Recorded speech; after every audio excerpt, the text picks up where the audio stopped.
함께 읽은 말씀으로 주님이 가르쳐 주신 기도라는 제목으로 하나님께서 우리에게 베푸실 은혜를 확인하는 시간 되기를 간절히 소원합니다. 오늘은 우리가 우리에게 죄 지은 모든 사람을 용서하오니 우리 죄도 사하여 주시옵고 라는 부분을 함께 나누고자 합니다. 기독교는 그리고 성도는 죄 사함을 받음으로 구원 얻음으로 하나님께 은혜로 말미암아 살아가는 존재라는 사실을 확인하였죠. 즉 죄가 있고 그 죄를 대신하여 그리스도 예수께서 십자가에 죽으셨고 그를 믿는 모든 자들이 구원을 얻는다는 것이 성경에서 말하는 진리고 복음이에요. 그래서 구원받은 성도는 죄가 무엇인지 알고 죄가 어떤 것인지 민감해지며 죄를 정확히 깨달을 때 감격과 감동할 수밖에 없어요. 그 이유는 무엇이냐 하면 내가 지은 죄, 나에게 있는 죄를 대신해서 그리스도 예수께서 십자가에 죽으셨다는 사실로 결론이 나니까요. 그 죄를 스스로 해결하거나 그 죄의 대가를 스스로 치러야 함을 말씀하고 있는 것이 아니라 예수께서 우리의 죄를 대신 지시고 십자가에 죽으셨다는 사실이 감격과 감동으로 올 수밖에 없는 거죠. 그래서 디모데전서 1장 15절에 위대한 전도자 바울은 이렇게 고백합니다. 미쁘다라는 말은 이 말은 정말로 진실하고 신실하며 믿을 수 있는 말입니다 라는 뜻이에요. 미쁘다 모든 사람이 받을 만한 이 말이요. 그리스도께서 죄인을 구원하시려고 세상에 임하셨다 하였도다. 죄인 중에 내가 괴수니라. 바울은 자신을 죄인 중에 괴수라고 말하고 있죠. 다른 번역 성경에서는 죄인 중에 우두머리라고 표현을 하기도 해요. 즉 자기는 그냥 단순히 죄인이 아니라 그 죄의 근원이고 죄의 꼭두각시며 죄의 괴수라고 자신을 표현하고 있는 것이에요. 그럼에도 불구하고 바울이 감격할 수 있는 것은 죄인된 자기를 구원하시려고 그리스도 예수께서 이 세상에 오셨다는 사실을 분명히 믿기 때문이에요. 여러분, 몸이 아프면 그때서야 우리는 병원을 생각하죠. 조금 아프다 보면 그냥 이러다가 괜찮아지겠지라고 생각하고 그냥 집에 있는 약을 먹거나 약국에 가가지고 약을 타와서 그렇게 먹고 지내고 말죠. 근데 도저히 치료가 되지 않고 나아지지 않고 지속적으로 아프면 그때 우리는 병원의 필요성을 절감하게 되고 의사의 소견이 너무나도 중요하게 느껴져요. 혹시 큰 병이 아닐까? 혹시 너무 늦지 않았을까라는 생각에 의사에게 의존하고 의지할 수밖에 없죠. 즉 병든 자만이 병원의 필요성과 의사의 필요성을 절실히 느껴요. 죄인만이 예수의 필요성과 예수 그리스도의 십자가 대속을 절실하게 체험할 수 있다는 것이죠. 그래서 대부분 구원받은 성도들은 처음 예수를 구주로 영접할 때 하나님을 떠난 죄, 하나님과 단절된 죄가 얼마나 무섭고 끔찍하고 어마어마한지 잘 몰라요. 그냥 내가 죄인이었나 보다. 내가 하나님을 떠난 게 죄구나. 그럼 내가 죄인이 맞네라고 생각을 하죠. 그런데 신앙생활을 하면서 하나님께서는 점점 죄가 무엇인지 알려주세요. 하나님을 떠나고 하나님과 단절된 죄가 얼마나 무섭고 얼마나 끔찍한지 깨닫게 하세요. 그리고 그 죄를 알게 하시고 죄를 깨닫게 하신 후에 우리에게 이렇게 말씀하시죠. 그런 죄인인 너를 내가 너무도 사랑해서 그리스도 예수를 이 세상에 보냈고 너의 죄를 대신 담당하게 하였고 너를 위하여 그리스도 예수를 죽였다고요. 그래서 구원받은 성도는 죄가 무엇인지 알수록 은혜가 더욱더 깊어져요. 마치 그래 나 죄인이고 난 죄 많이 졌어. 더 많이 져도 되겠네 라고 비뚤어지는 삶을 사는 것이 아니라 내가 이렇게 용서받았구나. 이렇게 크고 무섭고 끔찍하고 해결할 수 없는 이 문제를 예수께서 해결해 주셨구나라는 감격과 감동으로 다가오게 되죠. 그리고 우리는 더욱더 주를 위해 살길 소원해요. 사랑하는 주내교회 성도 여러분, 오늘은 죄에 대하여 다시 한번 살펴보길 소원합니다. 왜 예수께서는 이렇게 기도하라라고 명령하시면서 우리의 죄를 사하여 달라고 기도하라고 말씀하셨는지 오늘 말씀을 통해서 정확히 이해하고 깨달으며 이 기도 제목이 우리의 기도 제목 되시기를 간절히 소원합니다. 우리가 우리에게 죄 지은 모든 사람을 용서하오니 우리 죄도 사하여 주시옵고, 이 말씀을 문맥 그대로 또 문자 그대로 해석하면 상당히 이해하기 어렵죠. 우리에게 죄를 저지른 사람, 나에게 잘못을 저지른 사람을 용서하는 그 행위로 말미암아 하나님께서 우리의 죄와 잘못을 용서해 주신다는 것으로 해석될 수 있어요. 그러니까 우리 사랑사모가 저에게 죄를 지었어요. 우리 사랑사모가 저에게 잘못을 지었어요. 그래서 제가 그 죄와 잘못을 화나고 속상하긴 하지만 용서해 줬어요. 그리고 하나님 앞에 나아가서 하나님, 제가 사랑사모의 죄와 잘못을 용서해 줬으니 이제 저의 죄와 잘못을 하나님께서 용서해 주세요 라고 한다면 뭔가 성경적으로 절대 맞지 않는 것 같잖아요. 왜 그렇습니까? 우리는 이미 죄에서 벗어난 존재라고 성경은 말하고 있기 때문에, 우리는 이미 예수 그리스도의 보혈로 우리의 죄가 깨끗하게 씻겨졌다는 사실을 분명히 말하고 있기 때문이에요. 근데 어떻게 우리가 다른 사람의 죄를 용서해주는 행위가 하나님께로부터 죄 용서받을 수 있는 것이라고 말하는 것처럼 보일까요? 하나님의 용서가 다른 사람의 죄를 사하여 준 사실을 전제로 하고 있느냐라는 말이에요. 이 부분, 우리가 우리에게 죄 지은 모든 사람을 용서하오니 우리 죄도 사하여 주시옵고라는 부분을 새번역 성경으로 읽어드리겠습니다. 우리의 죄를 용서하여 주십시오. 우리에게 빚진 모든 사람을 우리가 용서합니다 라고 됐어요. 즉 우리가 가지고 있는 개역 개정에서는 우리에게 죄 지은 사람을 용서하오니 우리 죄를 사하여 주시옵고라고 해석하였고, 새번역 성경에서는 우리 죄를 하나님께서 용서해 주시기를 간구하며 그 용서하심으로 말미암아 다른 사람의 죄도 용서하기를 원한다라고 고백하고 있는 것이에요. 즉 우리가 우리에게 죄 지은 모든 사람을 용서하오니 우리 죄도 사하여 주시옵고라는 기도 제목은 하나님께서 우리의 죄를 용서하여 주신 것과 같이 우리도 우리에게 죄 지은 자를 용서하게 해달라고 기도하는 것이에요.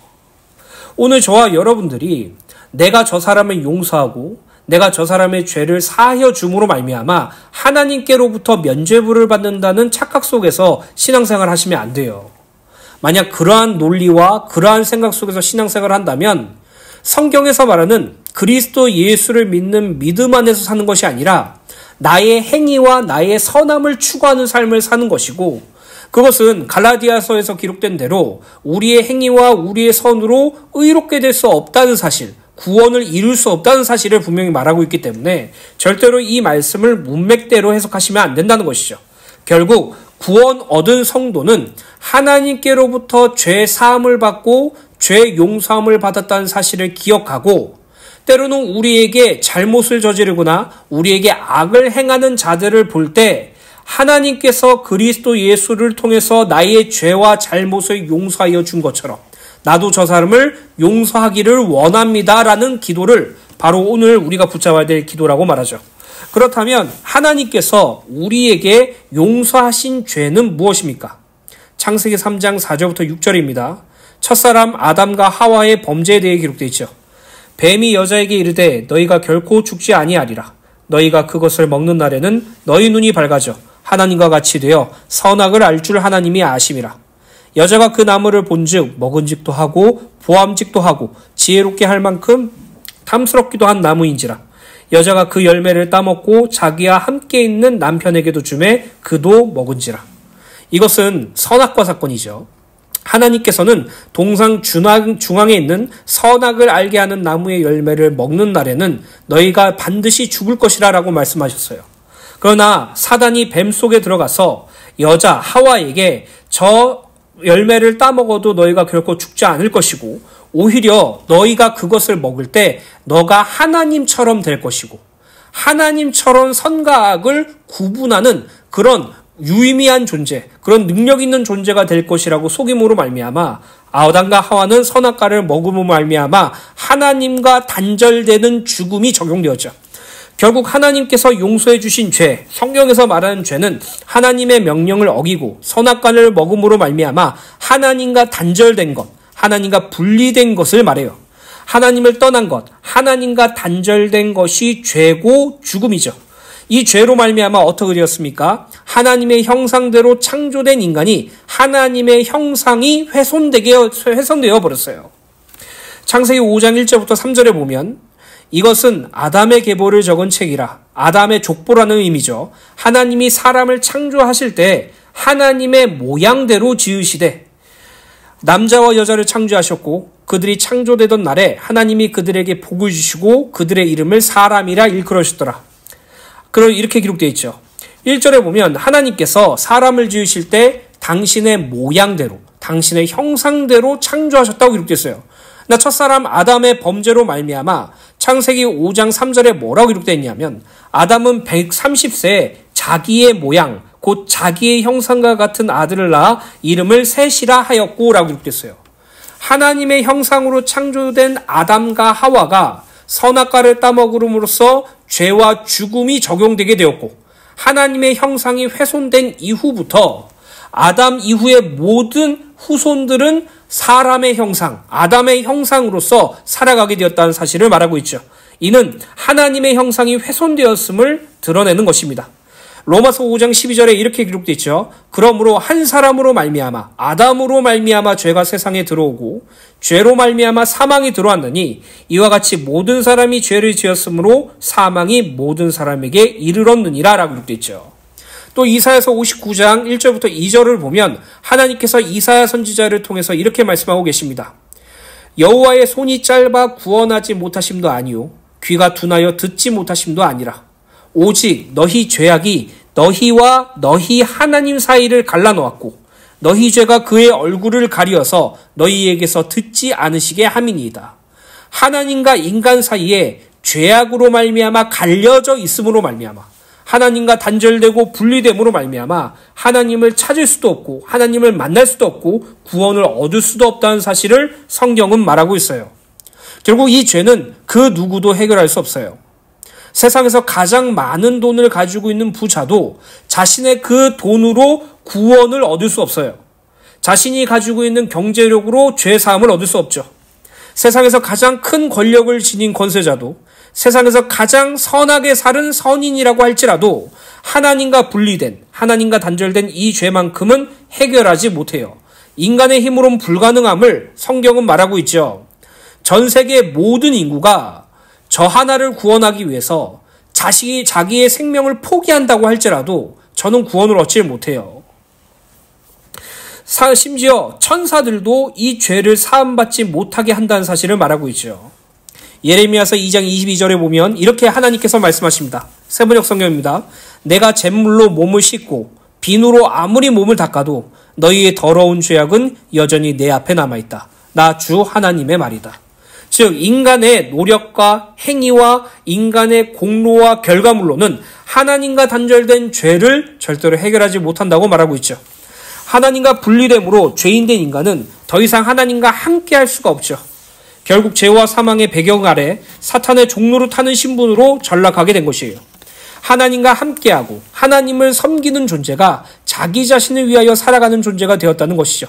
뿐만 아니라 하나님 앞에서 완악한 존재가 되어 하나님의 원수가 되었다라고 말하고 있죠.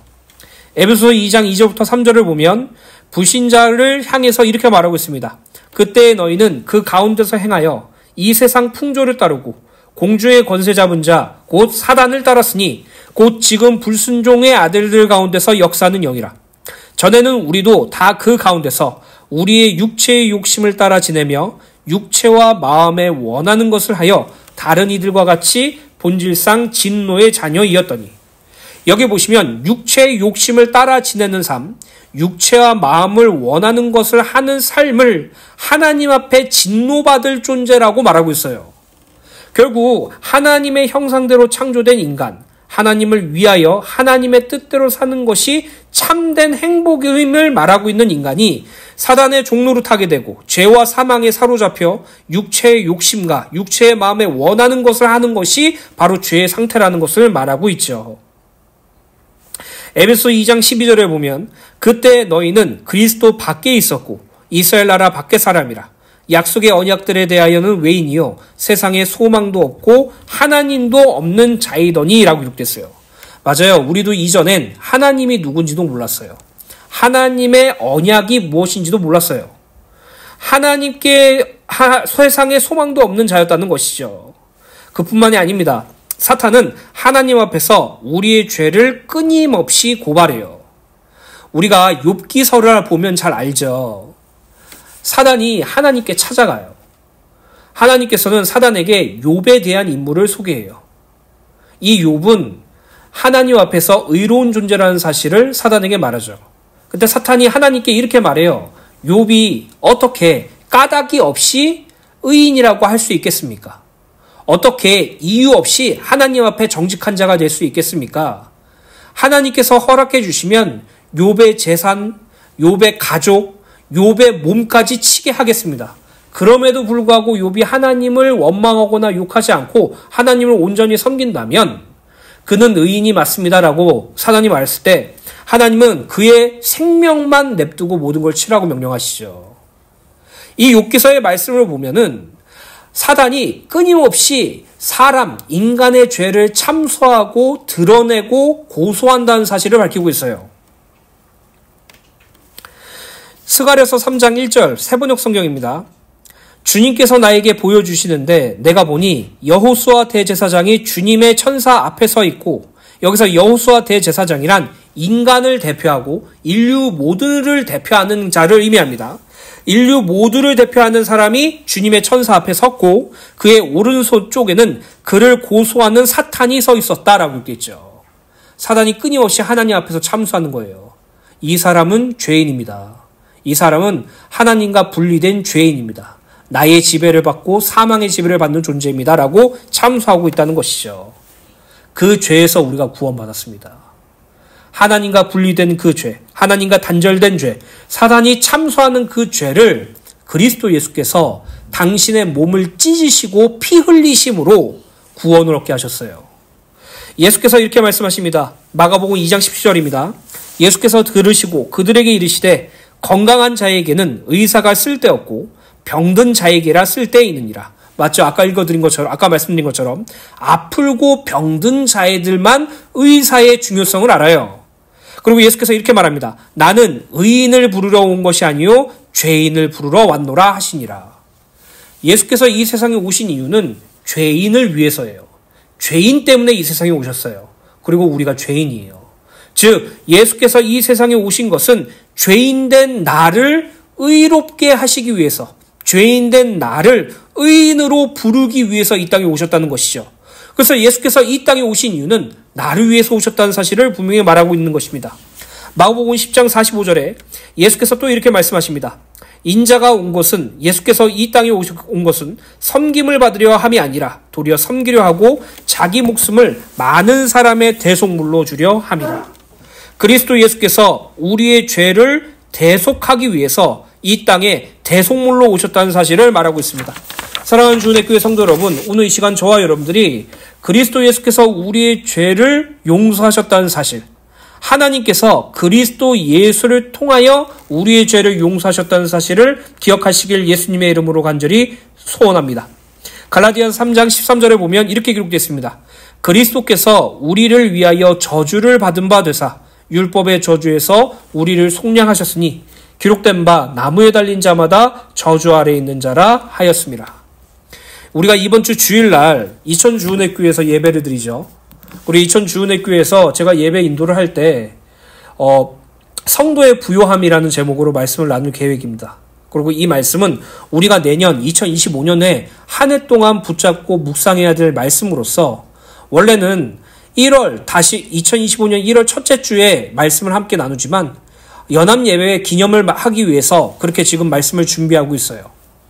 예수께서 십자가에 달리실 때, 십자가에 달려서 고통당하실 때 가상칠언 중 네 번째 이렇게 말씀하시죠. 엘리 엘리 라마 사박다니. 무엇입니까? 나의 하나님 어찌하여 나를 버리십니까? 라고 말하고 있어요. 예수께서 십자가에 달려 죽으실 때 하나님이시고 능력 있으신 분이니까 고통도 없고 괴로움도 없고 그냥 싱긋싱긋 웃으면서 십자가에 달려서 편안하게 죽으신 것이 아니에요. 완전한 인간으로서 그 모든 고통과 고난을 감내하셨고요. 십자가에 달리는 그 고통 속에서 허덕이시면서 예수 그리스도께서 우리의 죄를 대신하여 십자가에 달려 죽으셨어요. 근데 예수님의 진짜 고통은 무엇인지 아십니까? 채찍질 당한 것, 조롱과 모욕을 당하는 것, 십자가에 못이 박힌 것, 물론 그것도 고통과 고난이 되겠죠. 그러나 예수께서 가장 큰 고통과 고난은 이것이었어요. 하나님 왜 나를 버리세요? 이거예요. 하나님을 떠난 것, 하나님과 분리된 것, 우리는 그게 사실 뭔지 잘 몰라요. 그냥 성경에서 목사가 그렇게 말하니까 그래 내가 하나님을 떠났나 싶다. 내가 하나님과 분리되었나 싶다 라고 생각을 하죠. 근데 예수님의 고통, 예수님이 절규하신 그 내용, 어찌하여 나를 버리십니까? 라는 것은요. 하나님께서 그리스도 예수께 세상의 모든 죄, 우리의 죄를 대신 지게 하시고 그 죄의 대가로 사망을 경험하게 하셨는데 성경에서 말하는 사망과 죽음은 무엇입니까? 하나님과 단절되고 분리된 것이었어요. 예수께서 십자가에 달리실 때 하나님과 하나이시고 하나님과 연합되시고 하나님이신 그분이 인간의 몸을 입고 철저하게 하나님과 인간 사이의 분리됨을 경험하셨어요. 하나님께 부르짖어도 하나님은 응답하지 않으셨고요. 하나님과 소통하셨던 그 모든 것이 끊겨져 버리셨고요. 하나님과 연합됐던 그 모든 것이 떼어져 놓은 상태에서 하나님께서 그를 버리신 것이에요. 그래서 예수께서 절규하시는 거죠. 나의 하나님, 나의 하나님, 어찌하여 나를 버리십니까? 이게 바로 예수님께서 가장 극심하게 느꼈던 고통이고 고난이셨어요. 그 고난, 그 고통이 무엇입니까? 하나님과 분리된 것. 우리가 하나님과 분리되고 단절된 그 죄를 대신 지시고 십자가에 죽으시고 경험하시고 부활하심으로 말미암아 우리의 죄가 완전히 용서받았습니다. 사랑하는 주은혜교회 성도 여러분, 우리가 어느 자리에서 무엇으로 구원받았는지 우리는 평생 삶을 살면서 배운다고 할지라도 다 깨닫지 못할 거예요.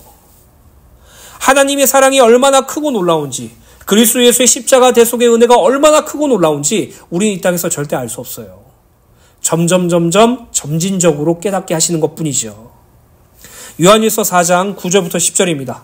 하나님의 사랑이 우리에게 이렇게 나타난 바 되었으니 하나님이 자기의 독생자 예수를 세상에 보내심은 그로 말미암아 우리를 살리려 하심이라.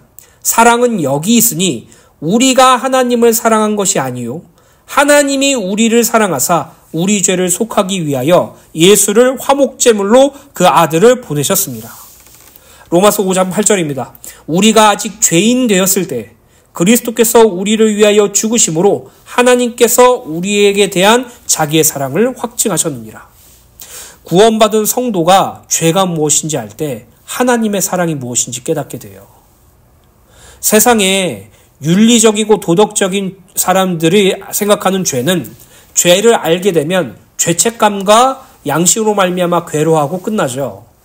구원받은 성도가 성경에서 말하는 죄가 무엇인지 정확하게 할 때 하나님의 사랑과 그리스도 예수의 십자가 대속이 무엇인지 깨닫고 감격할 수밖에 없어요. 그것이 저와 여러분들이 되시기를 간절히 소원합니다. 하나님과 분리, 단절된 죄, 우리는 예수 그리스도의 십자가 대속으로 그분의 피 흘리심으로 말미암아 완전히 용서받았어요. 그렇다면 본문 말씀에 주님께서 가르쳐 주신 기도, 우리의 죄를 용서하여 주십시오. 우리에게 빚진 모든 사람을 우리가 용서합니다라는 것은 무엇을 말하는 것일까요? 분명히 예수 그리스도의 십자가 대속으로 우리의 죄가 용서받았다는 사실을 성경은 분명히 말하고 있는데, 우리의 죄가 완전히 사함을 받았다고 말하고 있는데 또 무슨 죄가 남았고 또 무슨 죄를 용서해달라고 하나님께 기도해야 된다는 것입니까? 그렇다면 예수님의 십자가 대속 사역이 완전하지 않다는 것입니까? 이제 우리에게 더 이상 죄가 없다고 성경은 말하고 있는데 말이에요. 요한일서 3장 4절부터 9절 말씀을 제가 천천히 읽어드릴게요. 우리에게 죄가 있는지 없는지에 대해서 분명히 말하고 있는 구절이에요. 죄를 짓는 자마다 불법을 행하나니 죄는 불법이라. 그가 우리 죄를 없애려고 나타나신 것을 너희가 아나니 그에게는 죄가 없느니라. 그 안에 거하는 자마다 범죄하지 아니하나니 범죄하는 자마다 그를 보지 못하였고 그도 알지도 못하였으니라. 자녀들아, 아무도 너희를 미혹하지 못하게 하라.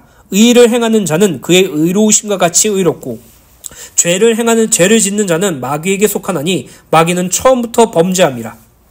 하나님의 아들이 나타나신 것은 마귀의 일을 멸하려 하심이라.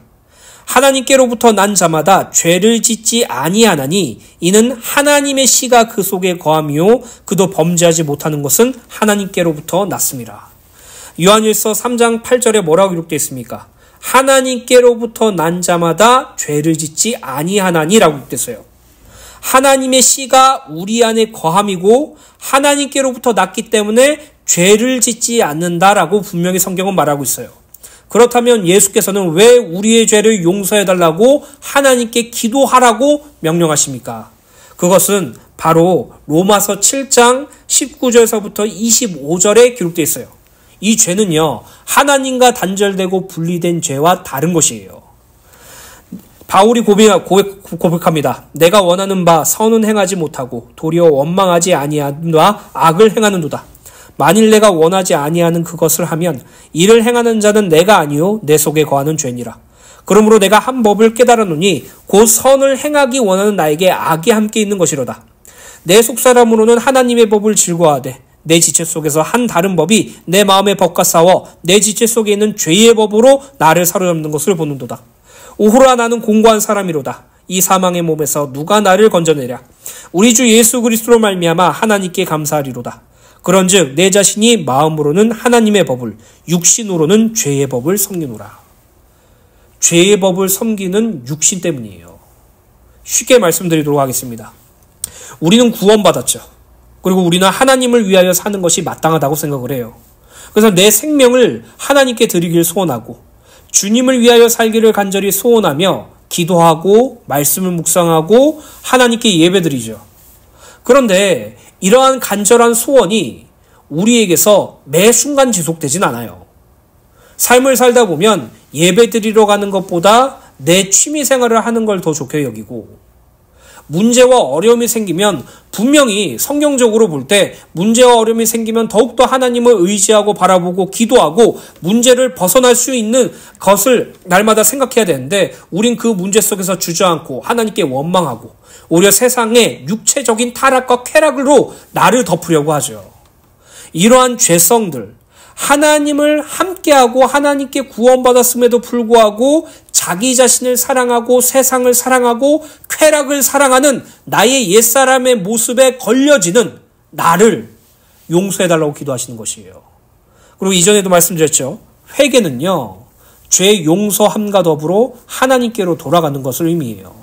결국 구원받은 성도가 우리의 죄를 용서하여 주십시오 라고 고백하는 것은 날마다 주를 위하여 살고 주님의 뜻대로 살길 원하는데 사단의 유혹과 세상의 모든 것에 영향을 받아서 하나님 뜻보단 내 뜻대로 살길 원하고 하나님의 기쁨보단 내 쾌락대로 살길 원하고 하나님을 위하여 살기보다 나를 위하여 살길 원하고 나를 위하여 살기 위해서 나의 쾌락대로 살기 위해서 내 뜻대로 살기 위해서 하나님을 이용하고자 하는 그런 인본주의적인 불신앙에서 나를 구하시고 용서하여 주시옵소서.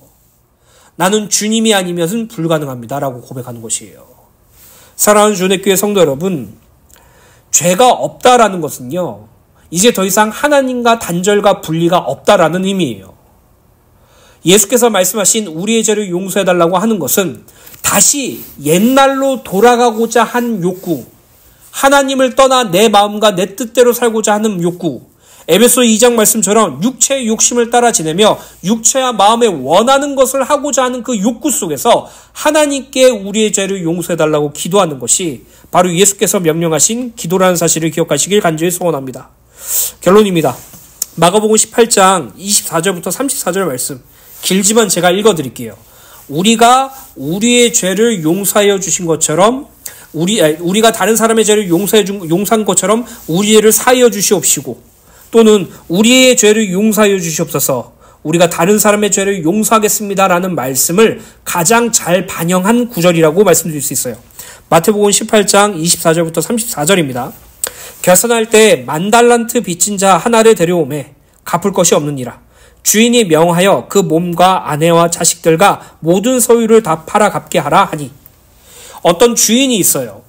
그리고 그 주인 밑에 일하는 사람이 있죠. 근데 그 사람이 주인에게 10,000달란트를 빚졌다고 말해요.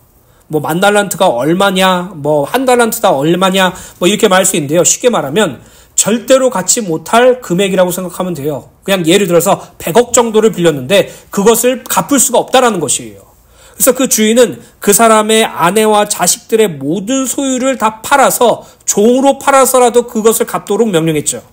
그때 26절에 그 종이 엎드려 절하여 이르되 참으소서 다 갚으리야가 하거늘 그 종의 주인이 불쌍히 여겨 놓아보내며 그 빚을 탕감해 주었더니, 여기 보시면 종이 자신이 갚겠습니다, 용서해달라고 간구했을 때 주인이 그 종을 불쌍하게 여겨서 그 10,000달란트를 탕감해 줬다고 말하고 있어요. 정말로 큰 은혜죠. 절대로 갚을 수 없는 그 금액을 불쌍히 여겨서 탕감해 주었다는 것이에요. 근데 28절에 그 종이 나가서 자기에게 100데나리온 빚진 동료 한 사람을 만나 붙들어 목을 잡고 이르되 빚을 갚으라 하매 그 동료가 엎드려 간구하여 이르되 나에게 참아주소서 내가 갚으리이다 하되 허락하지 아니하고 이에 가서 그가 빚을 갚도록 옥을 가는거늘. 이 10,000달란트 탕감을 받은 자가 길을 가는데 자기에게 100데나리온을 빚진 동료 한 사람이 있다는 것이에요. 대략 100만 원이나 10만 원 정도 되겠죠. 그 사람을 만나자마자 내 빚을 갚으라라고 말하는 것이에요. 그러니까 그 동료가 조금만 참아주십시오, 내가 갚겠습니다라고 하는데 그가 용서를 해주기는커녕 오히려 빚을 갚을 수밖에 없도록 감옥에 가두었다라고 말하고 있죠. 31절에 그 동료들이 그것을 보고 몹시 딱하게 여겨 주인에게 가서 그 일을 다 알리니 이에 주인이 그를 불러다가 말하되 악한 종아, 내가 빌기에 내가 내 빚을 전부 탕감하여 주었거늘 내가 너를 불쌍히 여긴과 같이 너도 내 동료를 불쌍히 여김이 마땅하지 아니하냐 하고 주인이 노하여 그 빚을 다 갚도록 그를 옥졸에 넘기니라. 너희가 각각 마음으로부터 형제를 용서하지 아니하면 나의 하늘아버지께서도 너희에게 이와 같이 하시리라. 우리식대로 한번 얘기해보죠. 제가 어떤 사람에게 1억을 빚졌어요. 도저히 갚을 능력이 되지 않아요. 그 사람이 장기라도 팔아서 갚아라고 말했는데 제발 그것만큼은 용서해 주시고 내가 꼭 갚을게요 라고 말을 해요. 근데 그 사람이 그런 저를 불쌍하게 여겨서 됐다, 그래, 엄청난 걸로 치자, 그냥 1억 갚지 마 라고 말했어요. 너무 기쁜 마음에 길을 걸어가는데 제가 친구를 만나게 되었어요. 그 친구가 저한테 10만 원을 빌리고 차용증을 써줬거든요. 제가 그 친구한테 10만 원 갚으라고 그랬는데 그 친구가 형편이 너무 어려워서 조금만 기다려줘라고 했는데 저는 그것을 용납하지 않고 차용증을 근거로 그 사람을 고소한 거예요. 그러면 1억을 탕감시켜준 그 사람은 어떻게 생각할까요? 그리고 그 탕감받은 것이 무엇인지 제가 진짜로 알았을까요? 아니죠. 몰랐죠. 내가 정말로 그 돈을, 그 어마어마한 금액을 탕감받았다면 나한테 10만 원을 빌렸던 100만 원을 빌렸던 그 탕감을 똑같이 적용시켜 줄 수 있는 것이죠. 이것을 죄라는 관점으로 말하고 있는 것이에요. 하나님과 분리된 죄, 하나님과 단절된 죄를 지은 내가 그리스도 예수의 십자가 보혈로 그 죄가 용서받게 되었어요. 그리고 이 세상에 하나님을 모른 채 유리방황하며 자기 뜻대로 살고 있는 불신자들이 너무나도 많고 때론 그런 자들이 우리에게 피해를 끼치거나 우리에게 잘못을 저지르거나 우리에게 죄를 범할 때가 있죠. 예수를 믿는다는 것 때문에 우리에게 조롱과 핍박을 할 때도 있고 이유 없이 우리를 압박하거나 괴롭힐 때가 있어요. 그때 그들을 용서할 수 있는 근원이 뭐라고요? 주님께서 나를 용서해 주셨기 때문에 내가 그들을 주님의 용서하심으로 용서합니다, 이거예요. 그래서 성경은요, 사랑하라, 용서하라 이 단어 전에 항상 무엇을 말하고 있냐? 그리스도께서 우리의 죄를 대신하여 십자가에 죽으시고 하나님께서 그리스도로 말미암아 우리를 용서해 주셨기 때문에 우리가 다른 사람을 용서할 수 있습니다 라고 말하는 거고요. 하나님이 우리를 너무나 사랑하셔서 그리스도 예수를 십자가에 죽이실 정도로 사랑하셨기 때문에 우리가 다른 사람을 사랑할 수 있습니다 라고 말하는 거예요. 무엇이든지 그리스도께서 용서하신 것처럼 용서하고 그리스도께서 사랑하신 것처럼 사랑하는 것이 성경에서 말하는 용서와 사랑인 줄 믿으시길 간절히 소원합니다. 고린도서 3장 12절부터 14절입니다. 그러므로 너희는 하나님이 택하사 거룩하고 사랑받는 자처럼 긍휼과 자비와 겸손과 온유와 오래 참음을 옷 입고 누가 누구에게 불만이 있거든 서로 용납하며 피차 용서하되 주께서 너희를 용서하신 것 같이 너희도 그리하고 이 모든 것 위에 사랑을 더하라. 이는 온전하게 매는 띠니라. 사랑하는 주내교회 성도 여러분, 날마다 하나님께 회개하는 축복이 있게 되길 간절히 소원합니다. 죄가 무엇인지 알고 나의 불신앙을 진정으로 목도하고 하나님 앞에 회개할 때 우리는 다른 사람의 죄를 용서해 줄 수 있어요. 그것이 예수께서 우리에게 명령하신 우리의 죄를 사하여 주시옵고라는 기도 제목이에요.